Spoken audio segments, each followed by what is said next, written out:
Hello बच्चों, आज हम लोग पढ़ेंगे बालक के पालन पोषण। बालक के पालन पोषण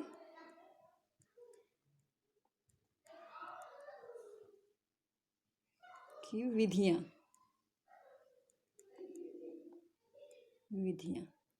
चाइल्ड रियरिंग प्रैक्टिसेस, जिसे कहते हैं इंग्लिश में चाइल्ड रियरिंग प्रैक्टिसेस।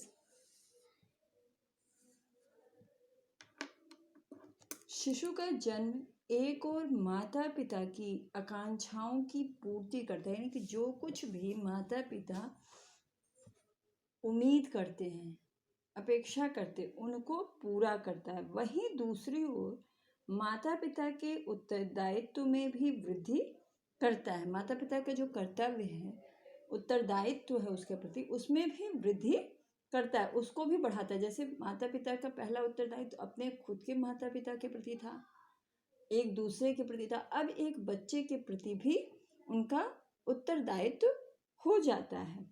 जन्म के समय शिशु जैविकीय प्राणी के रूप में होता है। वह अपनी आवश्यकताओं की पूर्ति स्वतः नहीं कर सकता। उस समय जो है, जब बच्चा जन्म लेता है तो वो असहाय होता है, दूसरों पर निर्भर होता है। वो अपनी प्रत्येक आवश्यकता के लिए, चाहे वो शारीरिक आवश्यकता हो या संवेगात्मक आवश्यकता हो, उसके लिए वो किस पर निर्भर करता है? अपने माता पिता पर, अपने भाई बहनों पर, परिवार के अन्य सदस्यों पर या दूसरे सदस्यों पर निर्भर करता है। वो अपने कार्य स्वयं नहीं कर पाता। उसे जैविकीय प्राणी से सामाजिक प्राणी के रूप में परिवर्तित होने के लिए अपने माता पिता के उचित संरक्षण व देखभाल की आवश्यकता होती है। कहने का तात्पर्य है कि जब जन्म लेता है तब तो वो दूसरों के ऊपर आश्रित होता है, किंतु जैसे जैसे उसकी आयु बढ़ती जाती है वह एक सामाजिक प्राणी बनता है। किंतु उस असहाय शिशु से लेकर एक सामाजिक प्राणी बनने तक के जो समय होता है, जो प्रक्रिया होती है, उसमें उसे अपने माता पिता की देखभाल और संरक्षण की तथा सिखाने की आवश्यकता होती है। माता पिता ही जो है बच्चे की प्रथम पाठशाला, परिवार ही जो है बच्चे की प्रथम पाठशाला होती है। यहीं पे बच्चों का लालन पालन पोषण तथा उसे उचित शिक्षा प्रदान की जाती है। तो इसमें सबसे पहला है पोषण देना। माता पिता का पहला उत्तरदायित्व क्या है? पोषण देना। किसको पोषण देना है? शिशु को। माता पिता का उत्तरदायित्व है कि जो उनका शिशु है, जो असहाय है, उसे उसके शारीरिक विकास के लिए पोषण प्रदान करना। जन्म के पश्चात पोषण दो प्रकार से किया जाता है। जन्म के पश्चात जो है शिशु जो है पोषण किससे प्राप्त करता है? दूध से। वो दूध, उस समय जो है बच्चा जो है कुछ भी खाद्य पदार्थ जो है नहीं खा पाता, या उसे उस अवस्था में दूध के अतिरिक्त कोई भी अन्य पेय पदार्थ भी नहीं दिया जाता है। तो इस समय जो है जन्म के तुरंत बाद जो है शिशु का पोषण जो है दो प्रकार से होता है। पहला है माँ का दूध या स्तनपान। माँ का दूध या स्तनपान। और दूसरा है ऊपर का दूध।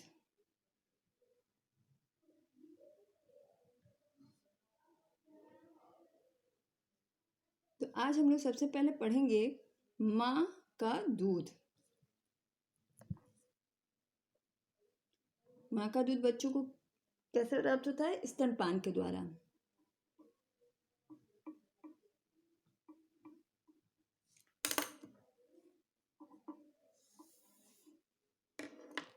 जन्म के पश्चात प्रत्येक शिशु के लिए माँ का दूध एक प्राकृतिक व उत्तम पोषण है।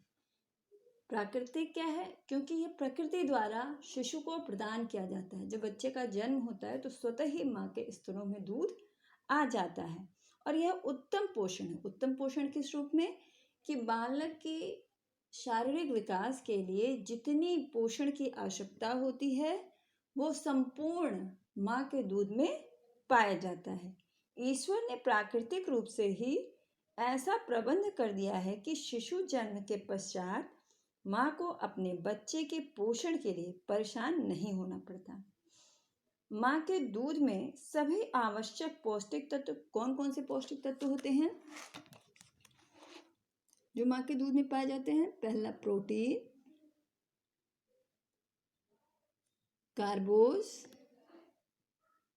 यानी कार्बोहाइड्रेट, वसा, खनिज लवण,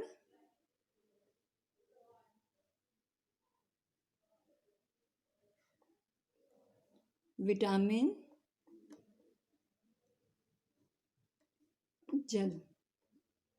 ये 6 जो हैं पोषक तत्व हैं जो कि माँ के दूध में पाए जाते हैं, और वो भी सही अनुपात में। जितने बच्चे की आवश्यकता होती है उतनी अनुपात में यह पोषक तत्व जो है पाए जाते हैं, जो प्राकृतिक रूप से शिशु की स्वाभाविक वृद्धि में सहायक होते हैं। अतः माँ के दूध की पूर्ति कोई आहार नहीं कर सकती, यानी माँ के दूध की जगह कोई भी दूध नहीं ले सकता। फिर आता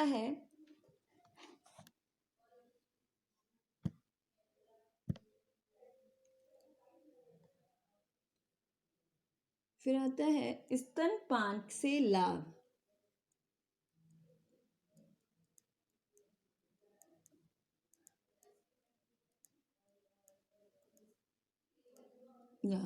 स्तनपान कराने से क्या क्या लाभ होते हैं? पहला है माँ के प्रारंभिक दूध में पीले रंग का गाढ़ा तरल पदार्थ होता है। जब शिशु का जन्म होता है तो जब पहली बार माँ के स्तनों में दूध आता है तो पीले रंग का गाढ़ा पदार्थ होता है जिसे कोलेस्ट्रॉम कहते हैं। क्या कहते हैं?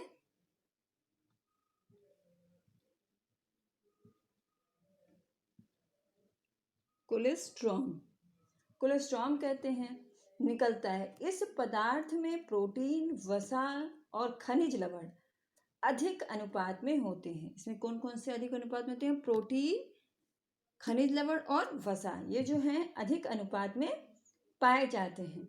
यह कोलेस्ट्रॉम शिशु के पेट की गंदगी को साफ करता है, पाचन शक्ति मजबूत करता है तथा शिशु की रोग रोधक क्षमता में वृद्धि करता है। क्या क्या करता है? पाचन तंत्र मजबूत करता है, पेट में पाई जाने वाली गंदगियों को साफ करता है तथा रोग रोधन क्षमता यानी इम्यूनिटी को बढ़ाता है।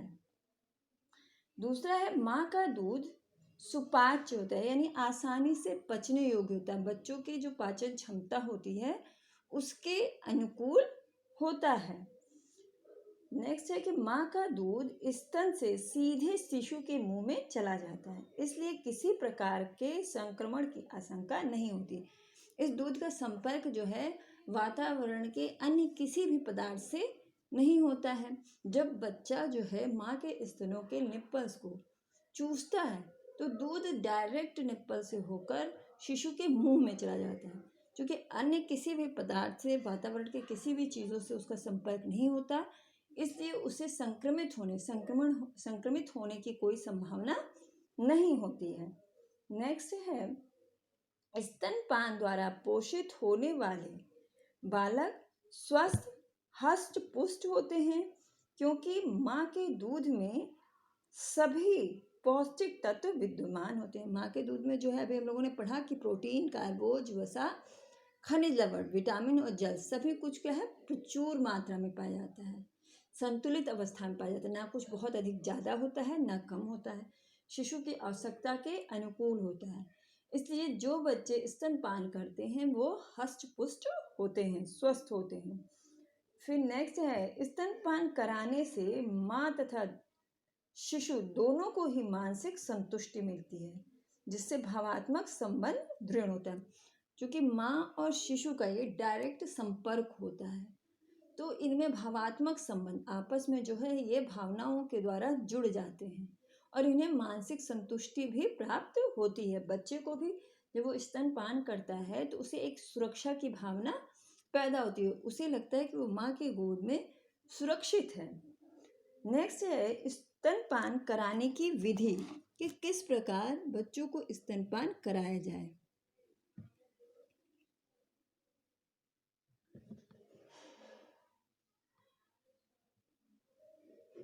कराने की विधि,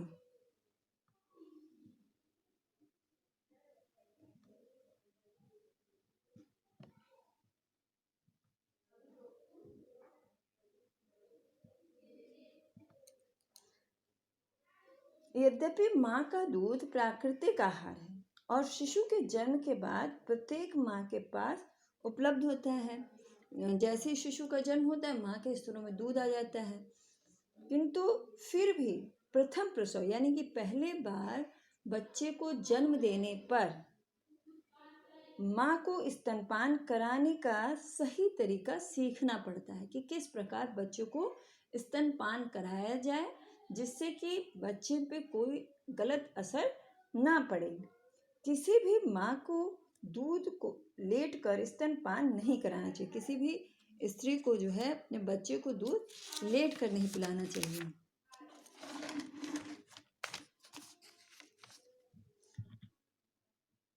शिशु को बैठकर दूध पिलाना चाहिए, हमेशा जो है बच्चे को बैठकर गोद में लेकर ही स्तनपान कराना चाहिए। स्तनपान कराते समय यह ध्यान देना चाहिए कि स्तनों से दूध की नाक में ना दबे।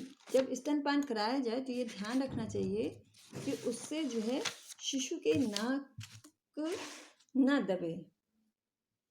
शिशु को गोद में लिटाकर उसके सिर को अपनी बाह का सहारा देकर कुछ ऊपर उठा लें जिससे उसका मुंह स्तन तक पहुंच जाए। शिशु को जो है जब स्तनपान कराया जाए तो माँ को चाहिए कि उसके सर के नीचे अपना एक हाथ लगाकर उसका सर जो है कुछ ऊपर उठा ले जिससे कि स्तनों तक उसका सर उसका मुंह आसानी तक पहुंच जाए। निप्पल का मुंह के पास पहुंचते ही शिशु स्वाभाविक रूप से चूसने लगता है। जैसे ही उसके मुंह तक निप्पल पहुंचता है वो अपने आप ही चूसना शुरू कर देता है। इसके लिए सिखाना नहीं पड़ता, इसके लिए किसी को कुछ सिखाना नहीं पड़ता है। फिर नेक्स्ट है दूध पिलाने का समय, स्तनपान कराने का समय।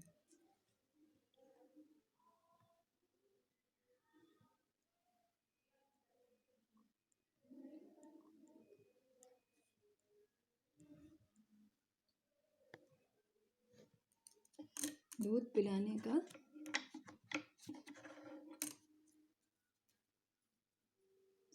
पिलाने का समय। स्वस्थ बालक के लिए दूध पान का समय प्रातः 6 बजे यानी कि सुबह के 6 बजे से प्रारंभ करके रात्रि के 10 बजे तक, सुबह 6 से लेकर के रात के 10 बजे तक होता है। इसमें 4-4 घंटे के अंतर निर्धारित करना चाहिए। इसमें 4 घंटे के बाद, हर 4 घंटे के बाद दूध पिलाने का समय निर्धारित कर देना चाहिए, सुबह 6 बजे से लेकर 10 बजे के बीच में। जैसे प्रातः 6 बजे, जैसे प्रातः 6 बजे, फिर 10 बजे, फिर दोपहर के 2 बजे के 2 बजे,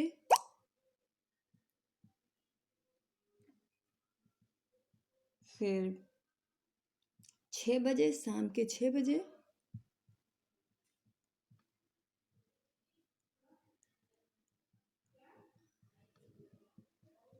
और रात्रि 10 बजे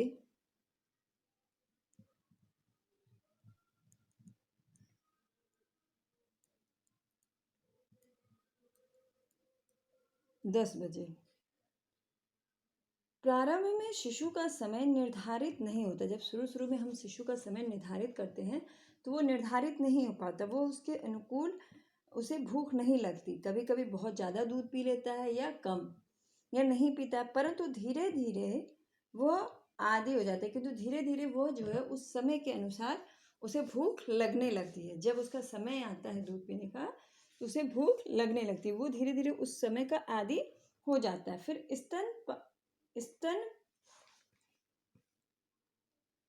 स्तनपान कब तक कराना चाहिए? स्तनपान कब तक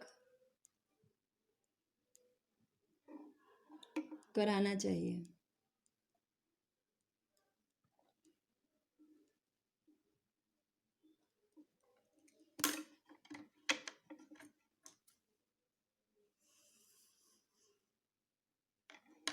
स्तनपान कब तक कराना चाहिए, इस समय भी मतभेद है। कोई साल भर तक कराता है, कोई 2 साल तक कराता है, कोई 6 महीने तक ही कराता है। कुछ स्त्रियां 2 साल तक स्तनपान कराती हैं, किंतु 6 माह बाद शिशु को दूध के अतिरिक्त अन्य खाद्य पदार्थ भी देना चाहिए, जैसे फलों का जूस, केले को मसल कर दिया जा सकता है, दलिया दी जा सकती है, पतली खिचड़ी दी जा सकती है।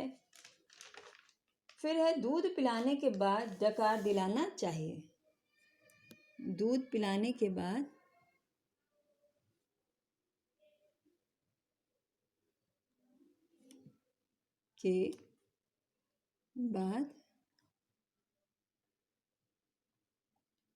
डकार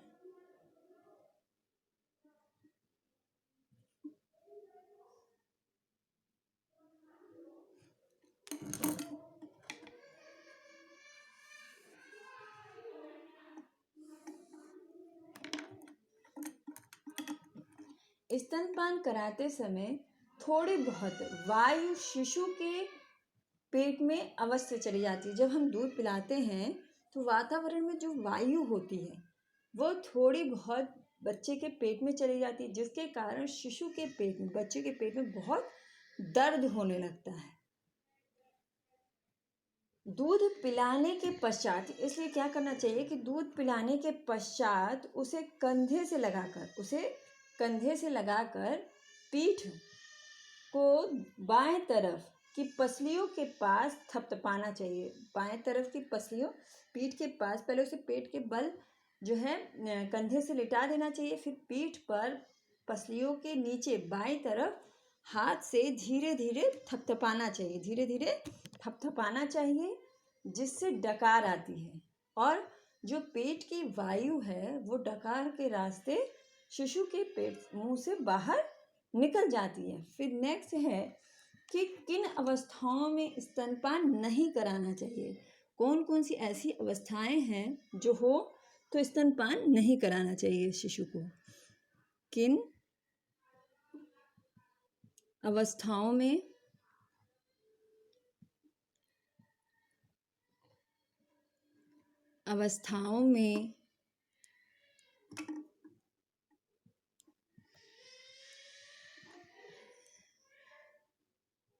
स्तनपान नहीं कराना चाहिए।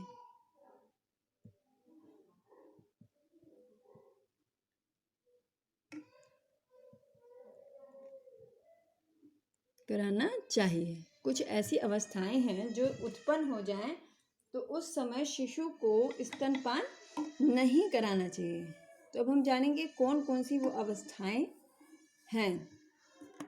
यदि माँ अत्यधिक कमज़ोर है, यदि माँ जो है अत्यधिक कमज़ोर है तो उस स्थिति में भी स्तनपान नहीं कराना चाहिए। उसे खून की कमी हो उसके शरीर में और बहुत ज़्यादा कमज़ोर होती है तो बच्चा जब दूध पीता है तो माँ को और ज़्यादा कमज़ोरी महसूस होती है। नेक्स्ट है यदि माँ को ज्वर है, यदि माँ को बहुत तेज़ बुखार है तो उस स्थिति में भी शिशु को स्तनपान नहीं कराना चाहिए, क्योंकि उसका असर जो है बच्चे पर भी पड़ सकता है, बच्चा भी जो है संक्रमित हो सकता है। फिर नेक्स्ट है यदि माँ को मिर्गी या पागलपन की बीमारी, यदि जो है माँ को मिर्गी के दौरे आते हैं या पागलपन है तो उस अवस्था में भी शिशु को दूध नहीं पिलाना चाहिए, स्तनपान नहीं कराना चाहिए।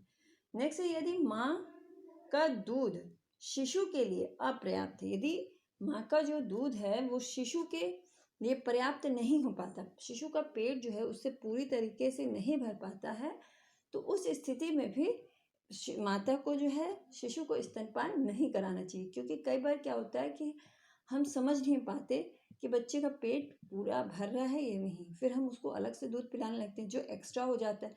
तो ऐसी स्थिति में उसे स्तनपान कराना ही नहीं चाहिए। फिर नेक्स्ट है कि यदि माँ को कोई लंबी बीमारी है जो काफ़ी समय से चली आ रही है, या कुछ वह ऐसी दवाओं का प्रयोग कर रही हैं जिसका असर बच्चे पर पड़ सकता है, तो उस स्थिति में भी माँ को स्तनपान नहीं कराना चाहिए, क्योंकि उसका असर भी जो है, उन दवाओं का असर बच्चे पर पड़ सकता है। इस तरीके से अभी हमने जाना कि पालन पोषण में सबसे पहला जो है, जब शिशु जन्म लेता है तो सबसे पहले वो माँ से ही संपर्क होता है उसका, और उसके पोषण की पूरी जो देखभाल है वो माता के द्वारा ही होती है। माँ द्वारा ही उसे पोषण प्राप्त होता है स्तनपान कराने के द्वारा। तो सबसे पहले कि किस प्रकार उसे पोषण दे माँ, किस प्रकार स्तनपान कराए, कब कराए, किन किन अवधियों में ना कराए, और उसे कितना कराया जाए स्तनपान, कब तक कराया जाए, ये हमने अभी तक जाना। अब नेक्स्ट वीडियो में हम जानेंगे कि किस प्रकार दांत निकलते समय शिशु की देखभाल की जाए, और भी कई देखभाल हैं जिन्हें हम अगले वीडियो में पढ़ेंगे।